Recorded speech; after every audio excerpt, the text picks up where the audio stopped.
Dear students, आज हम class 12 के पोइट्री सेक्शन के पोएम नंबर 3 जिसका नाम है ऑन हिज ब्लाइंडनेस का स्टडी करेंगे, जिसको जॉन मिल्टन ने कंपोज किया है।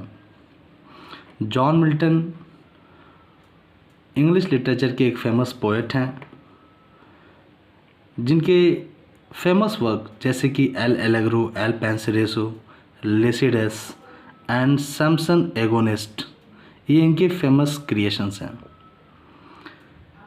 The Paradise Lost and Paradise Regained इनके दो मास्टरपीस वर्क हैं और ये इंग्लिश लिटरेचर में अपना एक अलग स्थान रखते हैं। ये एपिक्स हैं, महाकाव्य हैं।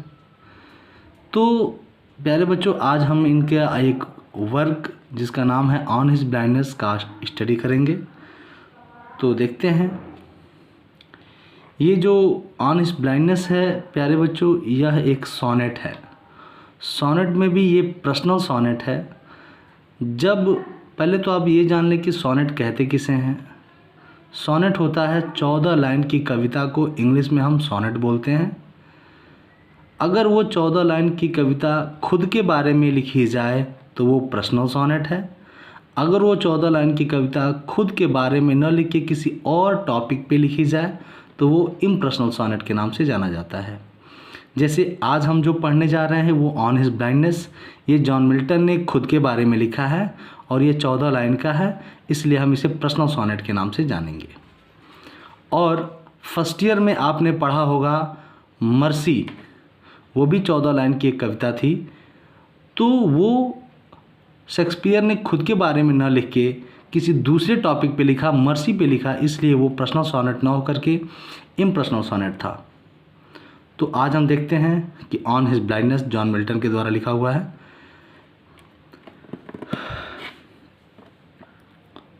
तो जॉन मिल्टन कहते हैं कि व्हेन आई कंसीडर, इसमें जॉन मिल्टन जो है इस पोएम में अपने अंधेपन के कारण जो विचार आ रहा है उसको ये व्यक्त कर रहे हैं इस पोएम में। जॉन मिल्टन 44 वर्ष की अवस्था में अंधे हो गए थे, एट द एज ऑफ 44। तो देखते हैं, कह रहे हैं कि when I consider how my light is spent.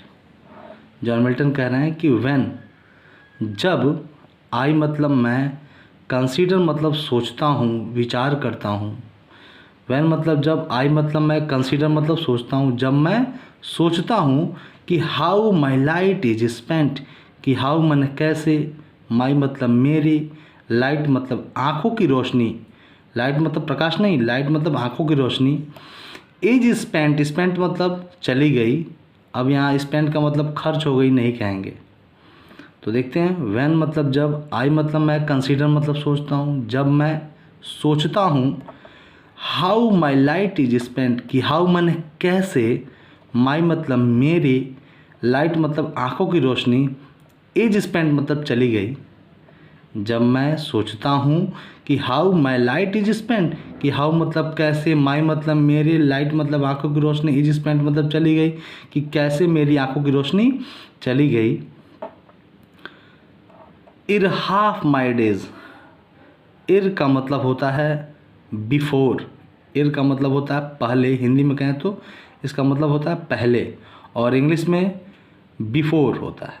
ये इंग्लिश में नहीं लिखा हुआ, ये ओल्ड इंग्लिश का वर्ड है इर। इर का मतलब इंग्लिश में ट्रांसलेट किया जाए तो इर का मतलब होता है बिफोर, और ये इर ओल्ड इंग्लिश का वर्ड है। तो कह रहा है कि व्हेन आई कंसीडर, व्हेन मतलब जब, आई मतलब मैं, कंसीडर मतलब सोचता हूँ। जब मैं सोचता हूँ कि how my light is spent, कि हाउ मैंने कैसे, माई मैंने मेरी, लाइट मैंने आँखों की रोशनी, इज स्पेंट मतलब चली गई, कि कैसे मेरी आँखों की रोशनी चली गई। इर हाफ माई डेज, इर मैंने पहले, हाफ मतलब आधे, माई मतलब मेरे, डेज मैंने दिन के। अब यहाँ डेज मतलब तो दिन होता है, लेकिन डेज मतलब दिन कहेंगे नहीं, बल्कि कहेंगे डेज मतलब उम्र। डेज मतलब दिन नहीं, बल्कि कहेंगे उम्र। इर मैंने पहले, हाफ मतलब आधे, माई मैंने मेरे, डेज मैंने उम्र के, मेरे आधे उम्र के पहले। फिर से देख लेते हैं, व्हेन आई कंसीडर जब मैं सोचता हूँ कि how my light is spent कि कैसे मेरी आंखों की रोशनी चली गई। इर हाफ माई डेज, इर मैंने पहले, हाफ मतलब आधे, माई मैंने मेरे, डेज मैंने दिन के, उम्र के, मेरे आधे उम्र के पहले। In this dark world and wide, in this dark world, in मतलब में, दिस मतलब इस, डार्क मतलब अंधकारपूर्ण, वर्ड मतलब संसार में, इस अंधकारपूर्ण संसार में, एंड वाइड, वाइड मतलब विस्तृत, इस विस्तृत और अंधकारपूर्ण संसार में मेरे आधे उम्र के पहले, how my light is spent कैसे मेरी आंखों की रोशनी चली गई। व्हेन आई कंसीडर जब मैं सोचता हूँ, आप किसी भी तरह से इसका अर्थ निकाल सकते हैं कि व्हेन आई कंसीडर जब मैं सोचता हूँ कि how my light is spent, कि हाउ मैंने कैसे, माई मैंने मेरे, लाइट मैंने आंखों की रोशनी, इज स्पेंट मतलब चली गई, कि कैसे मेरी आंखों की रोशनी चली गई। इर हाफ माई डेज, इर मैंने पहले, हाफ मतलब आधे, माई मैंने मेरे, डेज मैंने उम्र के, मेरे आधे उम्र के पहले। In this dark world and wide, in this dark word, इस अंधकारपूर्ण, एंड वाइड और विस्तृत मतलब कि इस विस्तृत और अंधकारपूर्ण संसार में मेरे आधे उम्र के पहले कैसे मेरी आंखों की रोशनी चली गई जब मैं सोचता हूँ। अब देखते हैं, अब कह रहा है कि एंड और डैट वन टैलेंट, एंड मतलब और, डैट मन वह, वन मतलब एक, टैलेंट मन गुण, और वह एक गुण, चूँकि ये वन टैलेंट वर्ड जो है इंग्लिश का वर्ड नहीं है, इसको बाइबल से डिराइव किया गया है, बाइबल से लिया गया है ये वन टैलेंट शब्द। इसके पीछे एक कहानी है जो इसमें मैं बता नहीं सकता, ये एक शॉर्ट वीडियो हो जाएगा, इसमें मैं इसको बता नहीं सकता, इसको मैं अलग से बताऊंगा। कह रहा है कि एंड और डैट वह वन एक, टैलेंट मन गुण, और वह एक गुण, विच मतलब जिसे, इज मतलब है, डेथ मन मृत्यु के समान, टू हाइड मन छिपाना, हाइड का मतलब छिपाना, जिसे छिपाना मृत्यु के समान है। फिर से देखते हैं, एंड और डैट वन टैलेंट, एंड मन और डैट मन वह, वन मन एक, टैलेंट मन गुण, और वह एक गुण, विच मन जिसे, इज मन है, डेथ मन मृत्यु के समान, टू हाइड मन छिपाना, जिसे छिपाना मृत्यु के समान है, और वह एक गुण जिसे छिपाना मृत्यु के समान है। लॉज्ड, लॉज्ड का मतलब पड़ी रहेगी, लॉज्ड मतलब पड़ी रहेगी, विथ मी, विथ मी मतलब मेरे पास, यूजलेस मतलब बेकार, लॉज्ड मतलब पड़ी रहेगी, विथ मी मतलब मेरे पास, यूजलेस मतलब बेकार, और वह एक गुण जिसे छिपाना मृत्यु के समान है, मेरे पास बेकार पड़ी रहेगी। दो, हालांकि, दो का मतलब हालांकि, यद्यपि दोनों होता है। दो, हालांकि, माई सोल मेरी आत्मा, दो मतलब हालांकि, माई मतलब मेरी, सोल मतलब आत्मा, हालांकि मेरी आत्मा या यद्यपि मेरी आत्मा, मोर बेंट, मोर मतलब बहुत अधिक, बेंट मतलब इच्छुक है, यद्यपि मेरी आत्मा मोर बेंट है, मोर मतलब अधिक, बेंट मन इच्छुक है, यद्यपि मेरी आत्मा बहुत अधिक इच्छुक है, क्या करने के लिए, टू सर्व, टू सर्व मतलब सेवा करने के लिए, किसकी, there with my maker, with my maker, maker का मतलब रचयिता की। यद्यपि मेरी आत्मा, दो माई सोल मोर बेंट, यद्यपि माई सोल मेरी आत्मा, मोर मन अधिक, बेंट मन इच्छुक है, यद्यपि मेरी आत्मा बहुत अधिक इच्छुक है, to serve there with my maker, to serve सेवा करने के लिए, देयर विथ माई मेकर अपने रचयिता की, यद्यपि मेरी आत्मा अपने रचयिता की सेवा करने के लिए इच्छुक है। एंड और प्रेजेंट प्रस्तुत करना चाहती है, प्रेजेंट करना चाहती है और प्रस्तुत करना चाहती है my true account. True account का मतलब होता है सही लेखा जोखा, सही हिसाब किताब। एंड मैंने और प्रेजेंट मैंने प्रस्तुत करना चाहती है माई ट्रू अकाउंट, अपना सही लेखा जोखा। यद्यपि मेरी आत्मा बहुत अधिक इच्छुक है, क्या करने के लिए, अपने रचयिता की सेवा करने के लिए। एंड प्रेजेंट और प्रस्तुत करना चाहती है माई ट्रू अकाउंट, अपना सही लेखा जोखा, अपना सही हिसाब किताब। लिस्ट, लिस्ट का मतलब कहीं ऐसा ना हो, लिस्ट का मतलब कहीं ऐसा ना हो कि ही रिटर्निंग चाइल्ड, ही मतलब वह मतलब ये गॉड के लिए आया है कि ही मतलब वह मतलब भगवान, रिटर्निंग मतलब वापस जाते समय, चाइल्ड मतलब डांटने लगे। लिस्ट मतलब कहीं ऐसा ना हो कि ही मन वह मतलब भगवान, कहीं ऐसा ना हो कि भगवान रिटर्निंग मानो वापस जाते समय, इसका मतलब हम लोग वहीं से आए हैं और फिर वहीं जाना है। कहीं ऐसा ना हो, लिस्ट मतलब कहीं ऐसा ना हो कि ही मन वह मतलब भगवान, रिटर्निंग मतलब वापस जाते समय, चाइल्ड मतलब डांटने लगे। कहीं ऐसा ना हो कि वापस जाते समय भगवान डांटने लगे।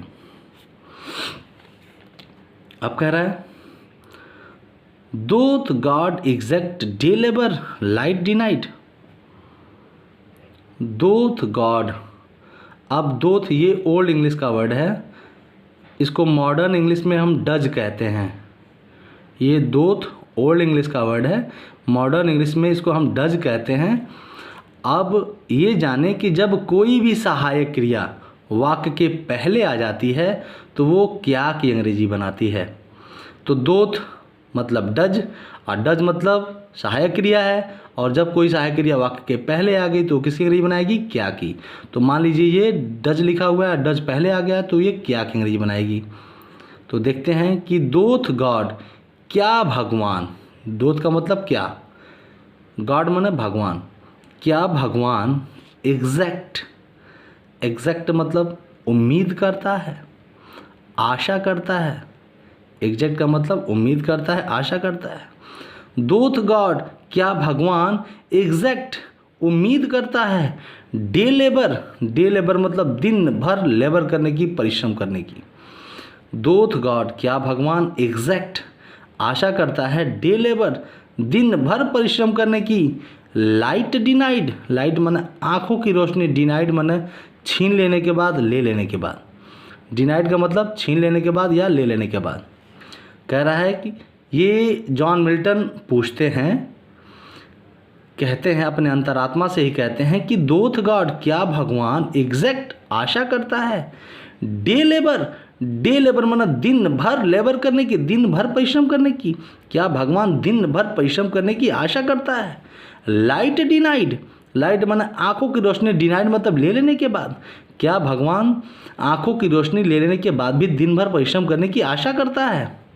आई फॉन्डली आस्क, आई मतलब मैं, फॉन्डली मतलब मूर्खतापूर्ण तरीके से, फॉन्डली का मतलब मूर्खतापूर्ण ढंग से या मूर्खतापूर्ण तरीके से, आस्क मैंने पूछा, मैंने मूर्खतापूर्ण ढंग से पूछा कि क्या भगवान आंखों की रोशनी ले लेने के बाद भी मुझसे दिन भर परिश्रम करने की आशा करता है। आई फॉन्डली आस्क, मैं मूर्खतापूर्ण ढंग से पूछा।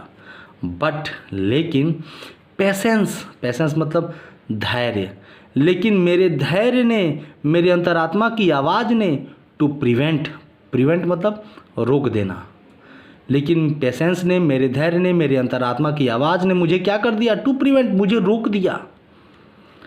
डैट मरमर, और डैट मतलब उस, मरमर का मतलब होता है अंतरात्मा की आवाज़, यहाँ पे कहेंगे। वैसे मरमर का मतलब होता है धीरे धीरे बोलना, भुनभुनाना, धीरे धीरे बोलना, लेकिन यहाँ कहेंगे मरमर का मतलब अंतरात्मा की आवाज़। डैट मतलब उस, मरमर मतलब अंतरात्मा की आवाज़ ने, सून मतलब शीघ्र ही, रिप्लाइज मतलब उत्तर दिया।